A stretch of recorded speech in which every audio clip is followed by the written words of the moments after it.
how do you kind of go through that with your pass catchers where it's saying, hey, maybe I saw this, you see this, iron those out over the last 5 minutes?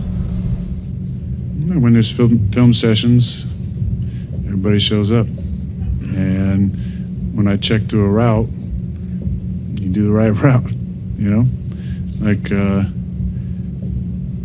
John and I just weren't on the same page. I checked to his in breaker and he ran an out breaker. John is a true professional, so I'm sure he's sick about that. But, I threw a ball I thought was going to get hit by the wind, and it was 4 yards over Roman. So I got to make that throw. But we have our meetings every week. We have other opportunities outside of the facility, and look forward to seeing all the boys there. I don't receive this as him throwing anybody under the bus, because he also held himself accountable too. That's true. Because I was going to ask him, like, is it normal for QBs to say this? Obviously, we had a situation earlier this year with Tua. Talked about film study, him checking in and make sure people showed up to film study. And I'm like, all right, Peggy, I thought you would never ask it, but since you asked it, it's not the what, it's not the how, it's the who. Okay. Aaron Rodgers is the who in this situation. Yeah. And Aaron Rodgers, and everybody will agree, is a Hall of Fame player. Yeah. Now, Tua, on the other hand, yeah, brother, every time he called out somebody, he never held himself to that same type of standard. That's true. Seemingly. It's not to say that he didn't say, hey, I have to play better. He may have led with that, but people didn't hear that. They heard that, hey, when we have meetings, everybody ain't showing up. That's a different kind of tone and sentiment, different than. Because he's proven. You see what I'm saying? Like you say, he's in the Hall of Fame. Knowing the style of play that Aaron Rodgers have always played with, and even having sources that have played with him say, hey, man, you got to always be locked in with A-Rod because he's capable of changing the play at the last second. Yeah. And you got to be so dialed into him. And you don't get that way by not having study sessions. Yeah. Going back to what I said that Greg Olsen would always say, it's not what the play dictates you to be.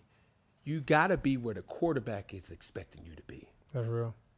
And the thing about it is, if you watch the game, there was clear uncomfortability that Aaron Rodgers had. I mean, my man looked like the dude from Allstate with the busted nose, smiling.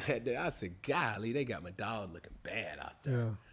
Yeah. Had the nose strap. But that nose strip, bro. Golly. That's a classic, bro. I'd have been beaten down. But once again, this is mismanagement blunders. Yeah. All the acquisitions that was acquired can potentially cost Mike Tomlin his job. That is true. And it's unfortunate. We all love Mike Tomlin. We all love that he's had a winning season for 19 seasons. That's something that's hard to do. Yeah. But with that, when you get guys like DK Metcalf and the talent around him, it's like they're not performing at a high level. And you got Mr. Crash Out George Pickens, who was on your roster that you just said, no, we good. You true. That costs people their job because the people who are the decision makers make the decisions, the tough decisions. Yeah. And it's not, I think Mike Tomlin is in a position where his success has now been his greatest gift and curse. Because even if he wins the AFC North, I don't think he has a roster that can be a real, true Super Bowl contender. Oh, no. Yeah, he don't. So what will save his job is, hey, if we go to the playoffs, we get a run. But it's like, are they really good enough to compete with the Indies, the Broncos, the Chiefs, the Ravens? You know what I'm saying? The Jags, but even the with Chargers. Him, though, I got to ask you this question. With Mike Tomlin around the league, or even in coaching period, with what he has done, with what he has had, who can you really get that's not secured in a spot that's really going to be Mike Tomlin? Man, I'll tell you this. If the Pittsburgh Steelers move on from Mike Tomlin will be hired before 5 days, a week. But that's what, that. I feel like if He's a great coach. If they move on from if Pittsburgh move on from Mike Tomlin, that's the same situation we seeing with George Pickens right now. Yeah. They would be a fool to move on from Mike for Tomlin. sure. But it's the truth, though. Yeah. And sometimes you can grow stale in the same situation. It might be time to switch things up. And it's unfortunate, but even going back to, Aaron Rodgers does not have – this is probably his weakest skill set around him in all of his years. Because guys, they're just not competitive enough. Yeah. It's not to say they're not good. They're just not competitive. Like, we need guys to make plays. Like, Aaron Rodgers is a hell of a quarterback, bro. He makes unbelievable throws. But guys, the Jordy Nelsons of the world, right? The Devontae Adams of the world. These guys who were impact players in that system. He's not getting the same production in Pittsburgh.